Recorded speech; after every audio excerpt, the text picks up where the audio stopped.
Excellent. Okay. Thanks, Emer.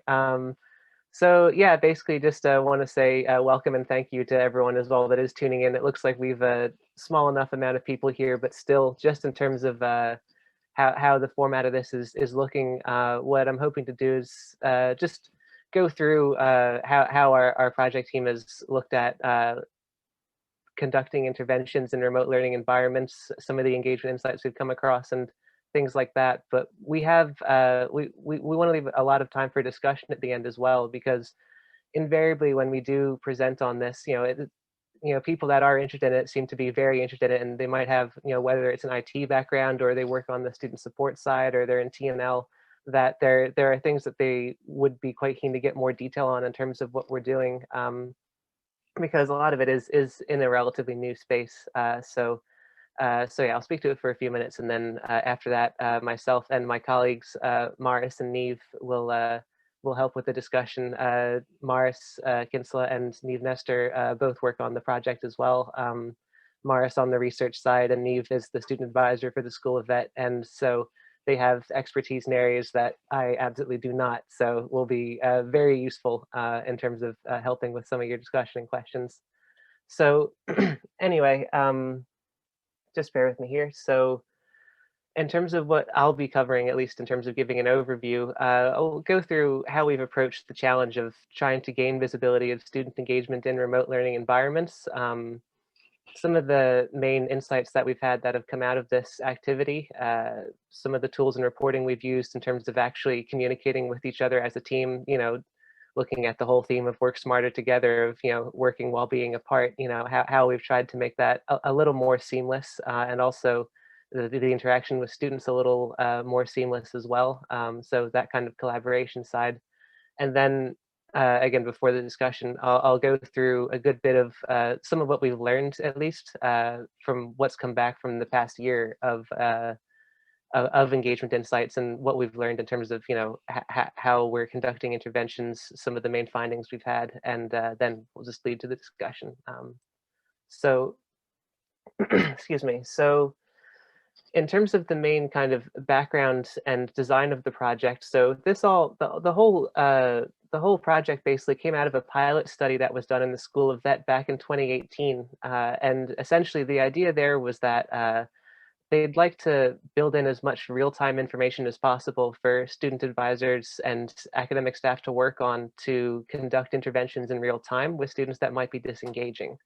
And the logic there was that I think everyone here knows that it can be very difficult if the first you hear that a student is disengaged is when they don't turn up to exam or something, and then you're looking at remediating grades and increased credit load down the line, all of those things. It can be very difficult for that intervention to even take place when it's needed to take place, and leads to more complications. So the idea was to get real-time visibility of engagement where possible, and then build in the interventions from there.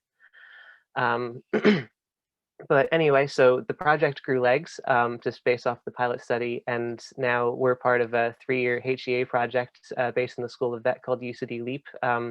It's collaborative with DCU as well, but what we're looking at is the engagement side. Initially, the design of the project, which the kind of the circle on the I'm not sure whether it's your right or my left now that I realize the mirrored thing now, but on one of the sides of the slides, you can see the circle, and basically the idea was to use the attendance data to facilitate an intervention, and students used an attendance tracking app to do this essentially.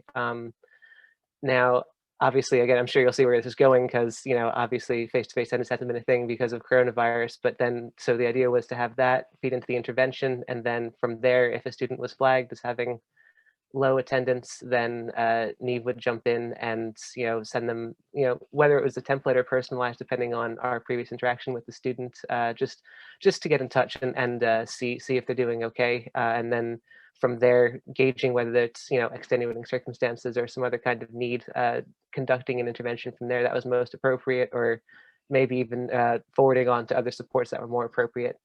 Again, all just on a case-by-case basis. Obviously, coronavirus changed all of that, and we just have some quotes there from the student research, as well as a couple other things, just kind of to show how much it did impact the project, and obviously the body of students themselves as well. Students had new challenges that they needed supports for. So, the actual supports we needed to provide would be different. On top of that as well, how we were providing supports had to change as well, because much that was face-to-face previously was no longer available. So there was a lot to change there. And I guess from a more purely selfish standpoint for the project, we suddenly had a whole lot of data no longer available. Every single student attendance in class we no longer had, and it's the same for teaching staff, for people that are working in program offices. You suddenly just have way less visibility there. So it was very difficult for us to measure how engaged students actually were, and so the previous way that we'd set things up would no longer work.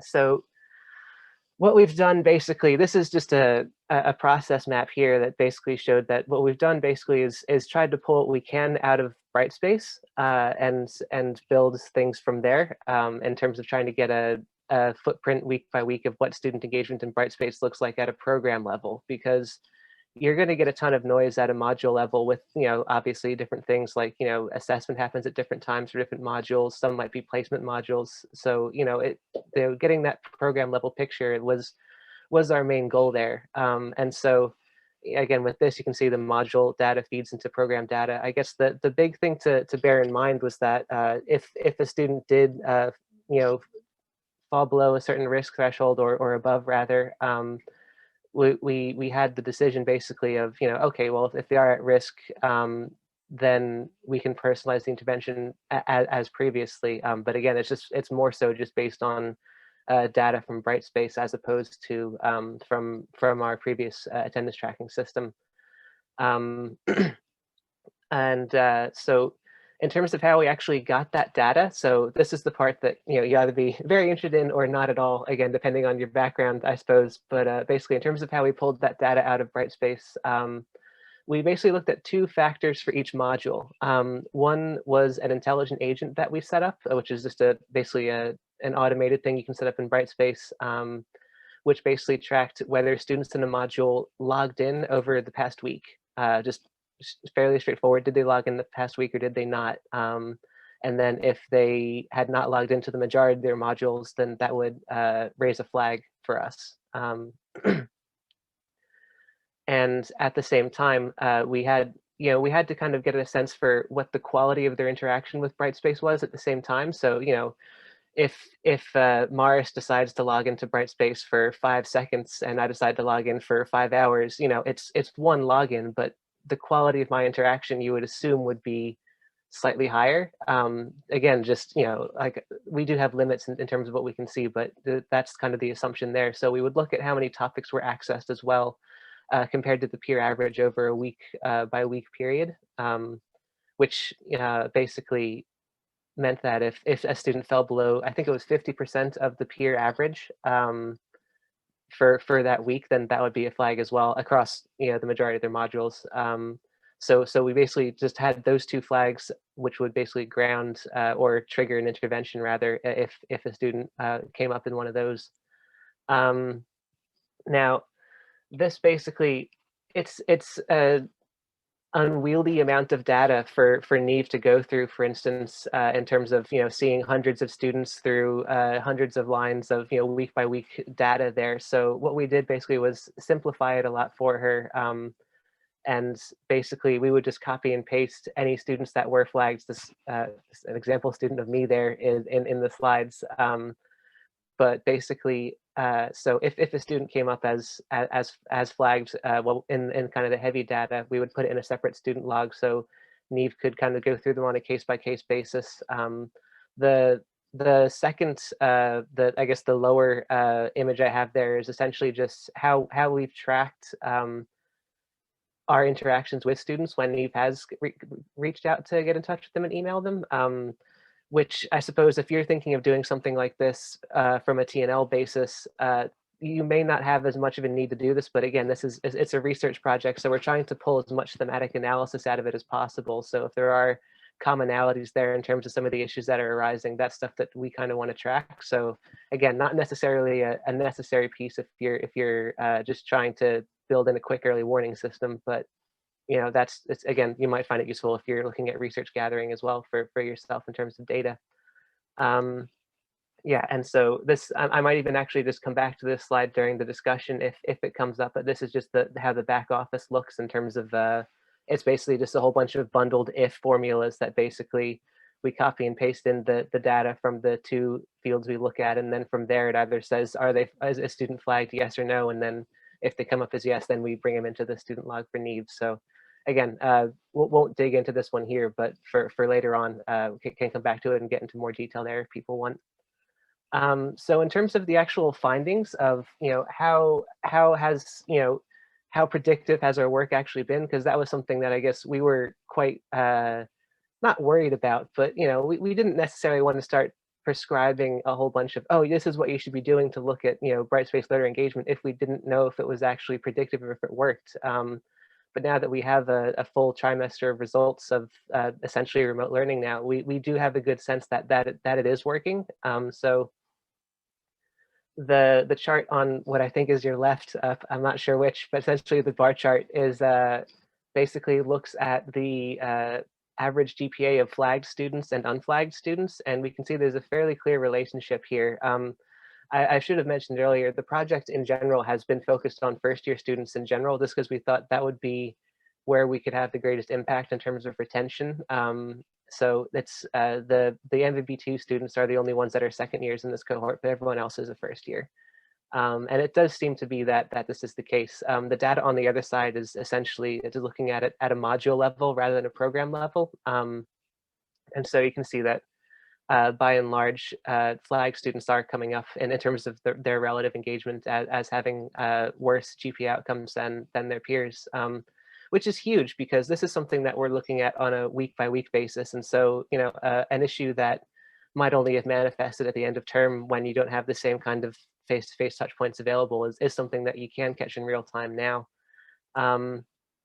This is basically the same data, but from a different angle. So looking at how many flags students had if they had above average GPA or below average GPA. So like I said, basically the same as the other chart, but just looking at it from a different angle there. I guess it was striking, I guess, like obviously there's a bit of noise in terms of which ones moved a lot, but it does seem to be less predictive with year 2 students, which you would assume, I guess there would probably be, what you're measuring there at that stage is more kind of differences in how they use the VLE as opposed to anything else in some cases, which, one thing we've come across, which I might dig into more detail later, even we can talk about more in the discussion, is that there's a lot of year 2 students in our cohort that seem to download a lot of material from Brightspace and look at it offline as opposed to viewing it in Brightspace itself. So, you can't measure that engagement because you can't see it, if that makes any sense. So it does seem to be less predictive for year 2 students, but either way, those were 2 big ones there. So, and I know I'm throwing a lot of charts at you, but I think it's better than just a wall of text, because otherwise it's hard to show all this data at once.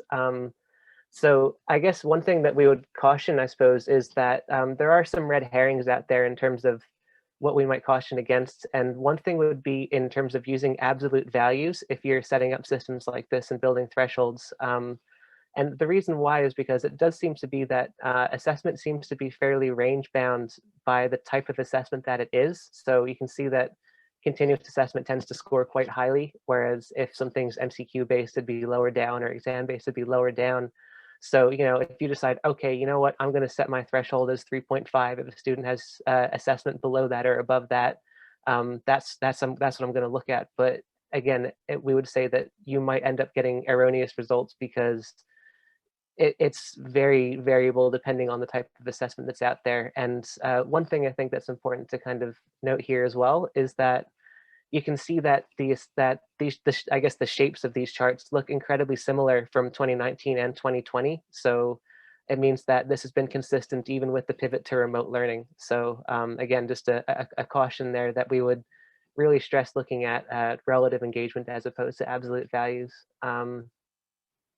this is more, I guess, more of the same theme, where essentially recognizing that on top of the different types of assessment scoring differently, that it seems to be that higher weighted assessment seems to have lower GPA outcomes than, I guess, those that are marked with less. So again, these are just percentage values here at the bottom. So something that's 60% of a module grade tends to be marked a bit lower than something that is marked, say, that is something that's, say, 10% of a module grade. Now, I'm saying marked. It could also be that students are just worse at it. You know, like there's multiple things there to unpack. But again, it's just, I guess, us to caution against using absolute values if you're setting up systems like this yourself, and really that the relative engagement is where it's at. And again, this is mostly just driving the same point home, but instead of looking at the GPA, it's just showing different types of assessments and also the topic access in Brightspace. So the chart on the left here, this is actually seats usage, the attendance system, as opposed to the VLE data. But this chart here, it basically showed that attendance was not predictive at all for this particular module of assessments. And the reason why was because this module was entirely group project based in terms of its assessment. So it meant that, you know, even if you did have data which differentiated whether students were attending or not, it essentially didn't matter for the GPA outcome of the students. So again, just to bear the type of assessment in mind when you are looking at these things. And, you know, of course, you know, there are competencies that, you know, group projects assess, like the ability to work as a team, which, you know, it's more of the point of the assessment than the actual GPA. So again, I guess it's at a T&L level, you kind of have to balance these things in terms of what other outcomes do I want for my learners besides just, you know, exact GPA or anything like that. The chart on the right here was basically looking at the VLE access of students. And again, just a bit of a caution against using absolute values. So it did seem that in terms of the percentage of topics accessed in modules, it was higher if there were fewer topics in them, which on the one hand intuitively kind of makes sense. But again, it's, you know, it just means that if it's like, oh, well, this student looked at 100 topics in this module and 10 in the other, you know, it's that they're not necessarily equatable. So again, it's really stressing looking at relative engagement where you can if you're setting up these systems. Now, I guess just a bit of a break from the heavy data side there, and looking more at the qualitative aspect of the project. I suppose we are quite conscious that we don't want it to be too top down in nature. We don't want it to be okay, well, we're setting these arbitrary thresholds and deciding whether students are at risk or not. We want to get as much feedback as possible from them in terms of actually making sure that what we're doing is adding value, and making sure that you know, some of the supports they may be looking for may change over time. The ways that they're availing of them may change. So we try to capture it at least every single year of the project. We're trying to get some qualitative feedback from students as well. And this is essentially just an example of how we conducted the research from just this past academic year. So I think it was April or May 2020. I can't remember what's April or May. Maurice, you might remember off the top of your head there, but it was one of those 2 months anyway, towards the end of last year. But yeah, so basically, in terms of some of the feedback we've gotten from students, it is clear that face-to-face instruction is missed. That I suppose that there are some itches that only face-to-face instruction can scratch in a way. You know, the availability of professors is noted there, and in terms of being able to get more clarity if you're not sure on something, you're not having to back and forth for as long. You can just have a quick question after class or something like that. Another thing that I suppose that is, you know, that I think Niamh comes across incredibly well here as well, is that it really is does seem to be the case that student advisors are seen as a very necessary support, and that goes both for the remote environment as well. So I guess it helps us in terms of knowing, okay, well, it's good that we do have some project activity that, you know, basically tries to interlink the student advisor with students more than would otherwise have been the case, because it's clearly of value to the students. And I suppose the last thing I'll really touch on from the qualitative side here is just in terms of, like, it's a bit of a judgment call, I suppose, for us, and I'd assume the same for anyone else looking at this space as well, is what do you do with the borderline cases where, you might have a student that hasn't logged in, and, say John Wyatt hasn't logged in 5 weeks, and it's clear he's disengaged, whereas, maybe Maurice is logged in once or twice a week for the last while, and, it doesn't seem too engaged, but maybe we should intervene or whatever. But it does seem to be that students are at least okay with the annoyance of potentially being falsely flagged, so long as classmates get support, which is useful to know. I guess that it's nice that altruistic behavior is there, I suppose, from students, at least when we ask them about it, and that it does mean that if you are setting up systems like this, that it's worth skewing towards over flagging rather than under flagging, if that makes any sense. This is mostly it in terms of the presentation, but just, I guess, before we get into the discussion, there are obviously limitations to what we can see. I think that's obvious to everyone that has tried to do anything like this in their remote space. In terms of other factors to consider, teaching platforms are a big one. So the more that happens in Brightspace, the easier it is for us to measure it as a project team.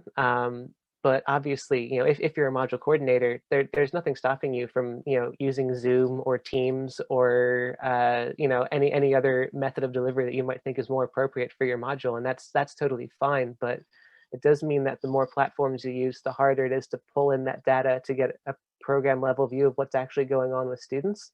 So, in terms of developing T&L strategies and looking at, okay, so, what platform should we use? How consistent should we be? It's a consideration to, I guess, bear in mind, is how consistent are you with the teaching platform you use? Time and content, it's a metric that's available in Brightspace on an individual level for students. It doesn't seem to be easily exportable for programs in general yet, but it is a tricky one. As we mentioned earlier, some students seem to look at things offline. So I guess we would probably encourage looking at topic access as opposed to the time in content, because it can be variable and you can get more noise there, just in terms of you setting up things like this yourself. And this is one I think that we're probably, I suppose, blessed with in the School of Vet that not everyone is that the program architecture that we had to assess program level engagement was fairly straightforward for us to assess, because most of the electives they have are in program. Whereas if you're looking at arts and humanities or social science and law, the breadth of classes that are available to students is just massive. And so it would just be an order of magnitude more in terms of the work that goes into that sort of thing. If you wanted to kind of gather program level engagements with electives. So you're looking at either embracing a lot more work than we had to, or otherwise ignoring electives and focusing on core and options modules, which, again, might be fine, but it's just, something to bear in mind. I suppose the last thing I'll mention on the other factors to consider here before kind of basically signing off would be, we're neither myself, Maurice, or Niamh are, none of us are veterinarians. We're based in the School of Vet, and so a lot of what we're looking at is, I suppose, we can't really discern the quality of a topic or how necessary one might be. So it might be that, for instance, one particular topic in terms of, anatomy in week 8 is incredibly vital to being a vet, whereas in week 4 it's not at all. And that could be something that would, add some impact if you were able to know, okay, actually this is actually quite relevant for a student to be a part of, or not. And it's not something that we had. We treat all topics equally in terms of how we kind of assess student engagement. But if you are a subject matter expert, if you're a module coordinator, you might be able to do more than we can in that area, I guess, is the gist there. So yeah, just a quick summary before leaving it out to discussion is that it is clear, I suppose, at least from what we've seen, that VLE data can facilitate interventions for students, and that, this is definitely necessary in a time when there's less face-to-face touch points available. So you want to have, I suppose, as much as possible in terms of maintaining the availability of support there. And that just in terms of the actual data we've gotten back from our year or so of remote engagement assessment at this stage is that really the relative engagement is where it's at in terms of picking out students, as opposed to setting absolute thresholds, if you want to kind of slice up the student body that way. So Yeah, that's basically it. Appreciate everyone and giving me the time to speak and all that. And for any questions, I haven't seen the chat, so I don't know whether it's completely dead or we've thousands to go through. But either way, thanks everyone for your time. The good news is you don't have thousands to go through. The bad news is there's not a lot in the chat, but that doesn't mean that there's not a lot to be said. So I think I'll open the floor to questions, and I'll say, given the size of the room, please feel free to unmute yourself if you have a question for John or Niamh or Maurice at this point.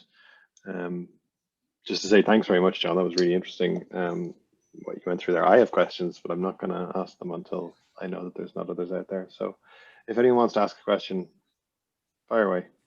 Can I ask? Yeah. Who's that? Hi, it's Eilish. That was really interesting, John. Thank you. I'm just wondering, when it came to the interventions with the students, you know, was there a lot of kickback to say, oh, no, you know, I am engaging, I just do it in a different way? Or, you know, what was the kind of feedback in that regard? Were people frustrated that they were being contacted, or was it mostly positive? Do you want me to take that, John? Go wild, Niamh. Yep. How are you doing?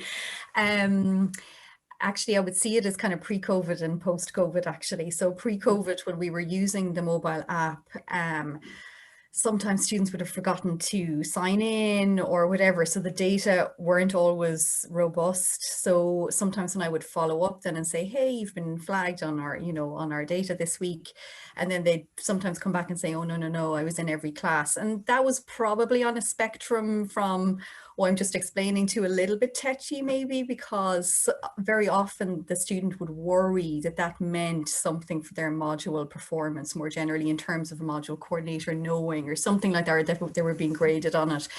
So we would chat back and forth about that. So the post-COVID, but generally, Eilish, like, people didn't, I suppose, react very negatively to being contacted. I think they appreciated the check-in anyway. And that's been my experience kind of across the board with students, is that even if they don't agree with you, they still appreciate the check-in. So post-COVID then we started to use the data from the VLE, which really there's, I mean, Brightspace is a little bit clunky in some ways, and I'll talk about that in a second, but the data were much more accurate.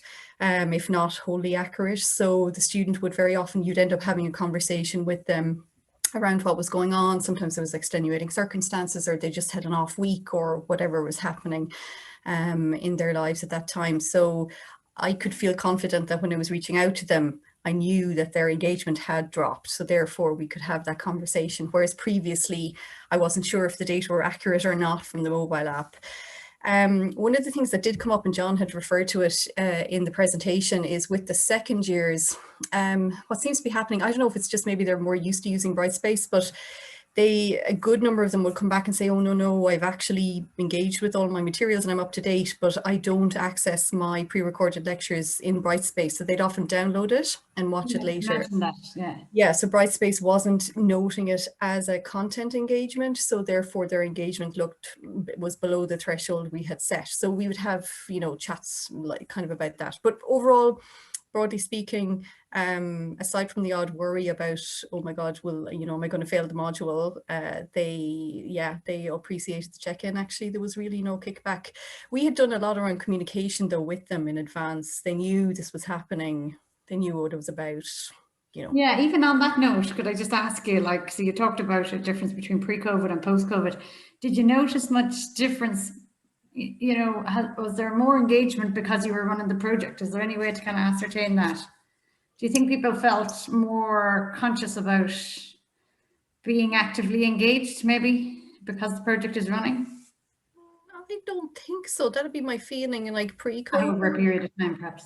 Yeah, pre-COVID, maybe they'd opt out actually by not using the mobile app. So there was more active disengagement maybe from the project itself.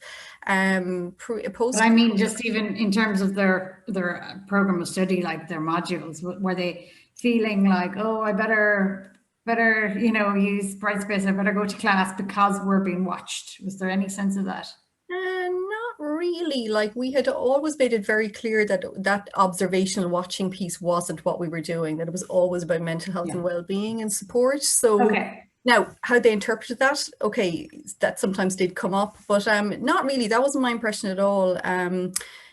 Yeah, I mean, and going back to the Brightspace data again, in a way, like, I mean, the brilliance of the Brightspace data is it is what it is. Like, there's no getting away from it. They have to engage with it. So it is actually very clear when somebody disengages. And really, without fail, actually, it's caught a good number of issues, or it's raised stuff, you know, shed light on stuff that's going on for them, that's causing them to struggle a little bit. So it's been much more accurate, actually. Yeah, but no, I haven't. No, to answer your question, Eilish, no, I haven't seen that. No. Yeah, sorry, my questions are probably coming from the context that I'm working in China, and I could imagine culturally a different maybe attitude towards it, and that's why I probably asked questions. That, no, that's a good question actually, though. Yeah, because probably culturally there, yeah, and like you can see different students. I don't know. Because we haven't done it, I couldn't say it, but it's just there are things that kind of come to my mind because of that. It's interesting. So thank you, really interesting. Thanks, guys. I look forward to hearing your presentation, Eilish, when you've done this, and you can give us the differences between the two. I see a hand up there, so I'll. Yeah, I wasn't waving, and so I was trying to figure out which is the hand. Do you think that you're going to use this now going forward? You know, do you think you're going to use this method of flagging disengagement going forward, or are you going to go back to the way you did it before? Can you hear me? Sorry. Yeah, it's a great question. I suppose we actually, you know, it's short answer is like it's something we're still figuring out. I suppose like the project itself, we have one more full academic year to work with after this one, and then that's it. You know, so it would have to really be coming from a more kind of I suppose centralized T&L level, whether it's in the school or, you know, college, you know, however it all kind of comes together. I suppose we do think there's value to it, obviously, but in terms of how it's actually going to be used, my personal sense, and I don't think I don't know if I speak for the team or not here, but my own personal feel is that, you know, the more people you involve, the trickier it's going to be in terms of keeping, you know, the approach consistent and things like that. So I do suspect it might be something that might need to be worked out, you know, pre-trimester, and have the, you know, say potentially educational technology staff have all of this set up so it's consistent for each modules, because it's, you know, it's, you know, people are module coordinators because they're subject area experts in whatever they're doing, not because they, you know how to assess VLE engagement or anything like that. So I think it would be a lot of stress to put that on a lot of people. So I do think it being done centrally would be a great thing. I think you kind of nail it there. So we have another year to figure it out anyway, but then hopefully it will be embedded, if that makes any sense. Yes, it does. Thank you. Could I add something on that as well, Adrian, if you don't mind? So if you go back to the original reason why we actually pursued the project, it was very much with the health and well-being of the students in mind. We were like, of course, as part of that, academic success came into it, but like if you look at the research on the veterinary profession, and you look at, say, rates of suicide and depression within the profession itself, including within the student body, they'd be much higher than the general population. So you look at 3.5 to 4 times the rate of suicide and depression within veterinary more generally. So this was something that we were very, very aware of. And you know, things were coming up, like, let's say if veterinary doesn't tend to have a retention issue either. So we weren't dealing with the retention issue, but we were dealing with, I suppose, you know, a mental health issue more broadly within the profession. So what we were trying to do is look at data and engagement to flag to us what students might be disengaging for extenuating circumstances reasons, essentially. So that was why we actually started the project initially, and it's become, like, obviously it's developed as we've gone on. But yeah, so in terms of just your question, Adrian, I could see, and John is right, I mean, even the workload that is involved, like there is obviously work involved, and like John and Maurice do a massive amount of data processing in the background and all of that kind of stuff. But I suppose for the altruistic aims of the project, I could see there is value in continuing it, because it does flag issues. You know, I'm just thinking recently, for example, we've had a couple of students who are flagged this year, and you know, typically they were flagged much earlier than they would have been, which would probably when they failed an exam in May. So we've been trying to have some interventions with them to support the students. You know, we've had other issues that have been thrown up by, you know, people or students studying from home at the moment, where you'll get older siblings that are trying to do their studies, but they're also homeschooling maybe younger siblings and struggling with technology issues. So again, you can try and support the students in this way, and again, try and support them before it becomes a failed exam in May. And in veterinary, you know, we had a lot of data before this project around, you know, those early failed exams, and the impact on progression was just huge for the students. So there's all of these things going on in the background. So I suppose, sorry, long answer to your short question, Adrian. I would hope so. I would hope that we would go forward, because it's not just about retention for us, actually. Yeah. No, it's just that the students have lost their peer support, so to speak. I mean, students 18 to 23 are very used to being online. They're all chatting on their Insta or whatever. But with this, like, I mean, I finished a degree 2 years ago in UCD, and I'm an older student, but that camaraderie of being there and saying, "Oh, I haven't a clue what this is," or, you know, it's gone for them. So it's a really good initiative. I think just to, it's not really like Big Brother, you know. I don't think the students, I wouldn't, if it was me, I certainly wouldn't feel that it was done out of any malfeasance or anything, you know, or just for that or for you guys. I think it's actually a genuine reaching out, as I said. And like veterinary is a long haul, you know, it's like medicine, you know, and, you know, you just want them to move on. But I think it's brilliant. I don't completely understand every single thing of it, but I think it's a really good initiative. And thanks. Yeah, and sorry. That it doesn't feel like Big Brother to them sometimes, but again, that goes back to our communications with them and the clarity of our communications around what the point of the project actually is. Yeah. I was actually going to say that I think clarity of purpose is so important. And John, you mentioned it early into the slides, and then Niamh, you reinforced it there about what this is all about and why you're doing it. And I think that that's having that message clear is not only going to put the students' mind at ease, but it almost keeps you in check, I imagine, in terms of how you pursue certain avenues or don't pursue certain avenues as a result of what you find. And I think that that's probably crucial in how it would be done. The other thing that struck me, John, was that inadvertently, or maybe on purpose, you kind of suggested that if this was something that the university wanted to look at across the board, it would need to simplify all of its program structures and agree a single platform to use for all of this kind of stuff. It's a great idea. I think we'll see where that goes. But any other questions? Sorry, I'm hogging the floor. Does anyone? Yeah, Christina. Sorry, just one question. I wanted to know if timelines, if you incorporated like timelines as to when you would get in contact with students. Is there like throughout the academic year, if there's like a particular time that you would get in touch, let's say, or whether you incorporated any of that within the study or research that you did? Yeah, definitely. So I probably should have said it during the actual slides, but basically, so we run through all the Brightspace data once a week. And from there, basically, if a student's flagged, then Niamh basically has the option to get in touch with them then. So generally, it would be every single week we'd be getting in touch with students. But, you know, it might be that, say, you know, maybe I caught coronavirus, or, you know, there was a bereavement or something, and Niamh already knows this. She goes, oh, okay, well, I don't need to talk to John because I know why he's not engaging, you know. So she still has that option there. And then for, I guess, the actual feedback, we try to have it at the end of the year, at least once a year, but just so, you know, they have the whole year of experience to kind of go with there. So if that answers your question.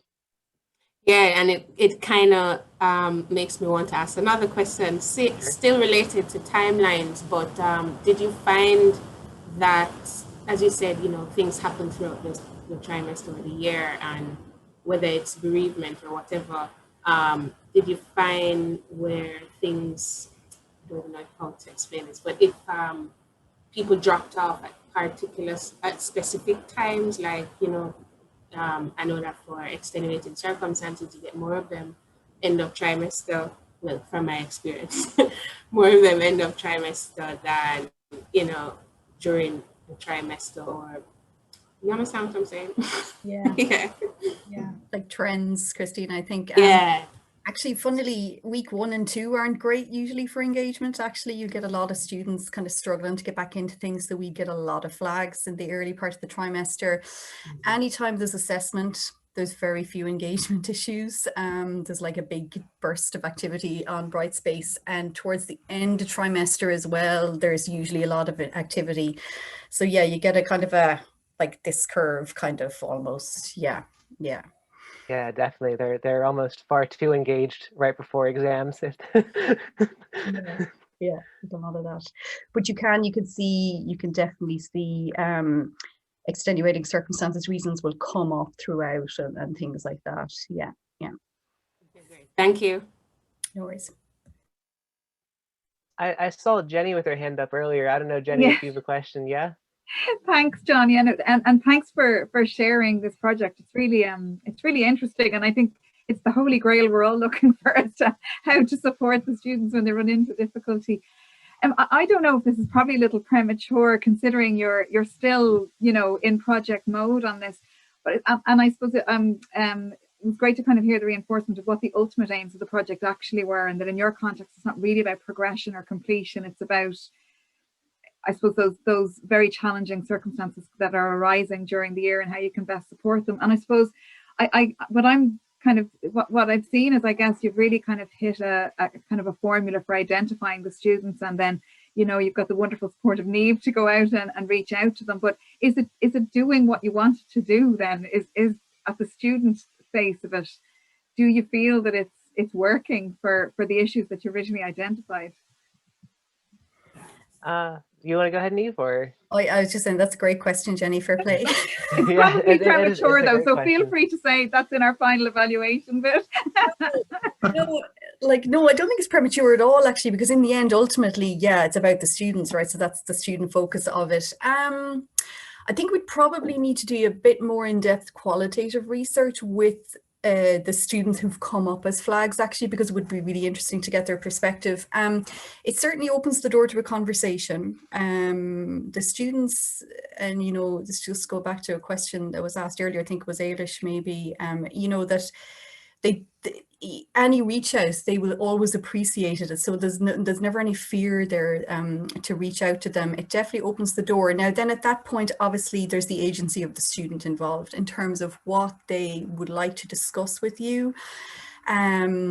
Particularly the first years, and I'm very conscious this year that normally I would meet the first years during orientation, and they'd have seen me loads around the place. So they're like, who is this randomer, emailing me who I've never seen before? Whereas the second years, it's cool. They're like, oh yeah, that's your one up there in the office, checking in on me. But yeah, so yeah, it's about their agency, what they're willing to disclose, the space that you've created, whether or not it's trustworthy or not, that space for them to open up, talk about things. I have seen, I suppose, as like little mini impacts insofar as, so I'll have the conversation and the person will say, oh, I'm going to be better next week. And then they will be better, and then they might drop off again. But that second conversation then about that second drop off is a little easier to kind of maybe broaden the conversation a bit more. And so I think there's part of it that's a bit of relationship building going on. Yeah, so there is probably, again, a long way around. Short answer, Jenny, I think we need to do a bit more research. I do think there probably is an impact, but yeah, I think that would be a whole other project in itself, the agency of the student in that space. Yeah, it would be really interesting to look at, actually. If you're up for a PhD, Jenny, anytime soon. Yeah, no thanks, me.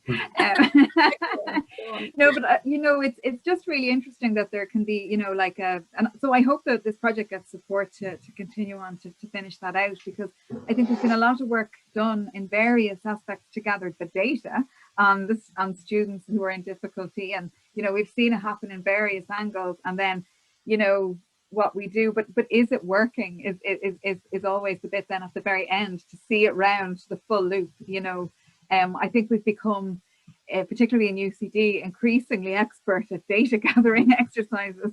So I really hope that this really great initiative that the three of you are leading gets the support to see this the whole way through, to see what has the impact. Has it had the impact that you wanted at the end of the day? Yeah, I think we'd have to track right the way through the degree. But I suppose in terms of early intervention, it is working because things are coming onto, let's say, my radar much earlier than they would have done before. And that's what I'm after personally in this context. Yeah. And then it's just to provide those supports for the student and see what happens. And concurrent with providing the interventions, it's been really interesting to actually test the capacity of, say, a VLE to provide insight into student engagement. We've learned a lot about what its strengths are and its limitations are. So, for us, certainly it's been great providing some metric in terms of cognitive and behavioral engagement. But there are other aspects of student engagement, like the social side or the emotional side of student engagement, which is really where we found that Niamh has been, invaluable. That is, without that, the data really isn't actionable. That it does need that interpersonal, person there to bring that data to completion.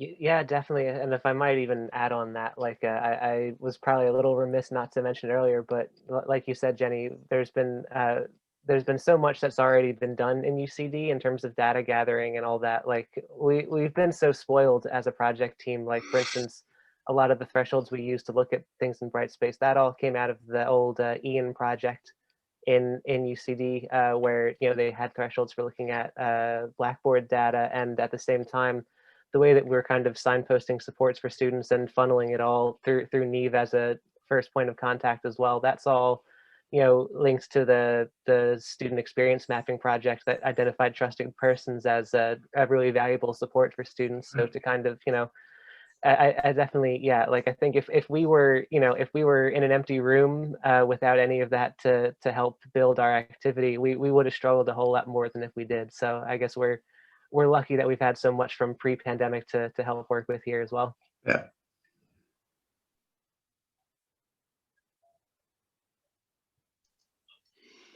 Any other questions? Hello, it's Adrienne here. Apologies, I can't put my camera on, but that might be a little bit of a relief for you all the same. Just want to say thanks very much. It was a really interesting session, and very interesting points. And yeah, again, I like that final point about the fact that things are, we're building on matrix, and well, there's a lot of data. It's how do we use it in a smart way. So yeah, no, thanks again for really interesting, lots of things. But I'll stay quiet for now. Thanks, Adrienne. Appreciate it. Does anyone else have anything that they want to, any comments or questions for the group here? Speak now or forever hold your peace. Yeah, that might be it, unless you have any more, Jeremy. I know you said you had a few questions, but we might have hit them. I could go on, so I won't. Okay. I might talk to you offline. Of course, yeah. Online. I do appreciate everyone that has taken the time to tune into this as well. Like I said, I know that it's I think some of it's very interesting, but depending on your background, some of it may not be. So I do appreciate everyone hanging in there for it, and definitely thanks also to Maurice and Niamh for all their help with everything as well here. They have a lot of like I said, insight that I wouldn't have had for some of this as well. So definitely appreciate the help with the Q&A. Great.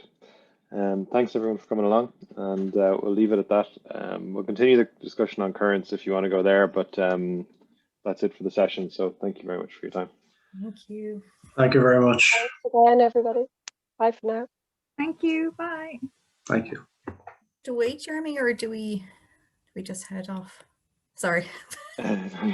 You can feel free to head off. I think Niamh is starting up the placeholder, so you're good. But thank you very much, and thanks for that. That was really, really interesting. I'm absolutely fascinated with a lot of what you've done. Like there's an awful lot of stuff that you said that resonates with stuff that I'm doing in the project, and particularly that last point about bringing the data with the context that's required, and also the insight that's required from the people who actually generate the data a lot of the time. So that's where I am in informing what you do with it. That's it was just really interesting. I'm definitely going to be in contact about it, but that was great. Thanks a million for that. No worries. Thanks, Jeremy. Thanks for carrying the can for us. Thank you very much. No worries. Yeah. I'll see you all soon enough anyways. I particularly liked your bubble with the little dots around it, like a coronavirus bubble with the like. Yeah, I definitely, I had, you know, I was putting together the slide, and I was like, you know what, I have time, I can do this. You know?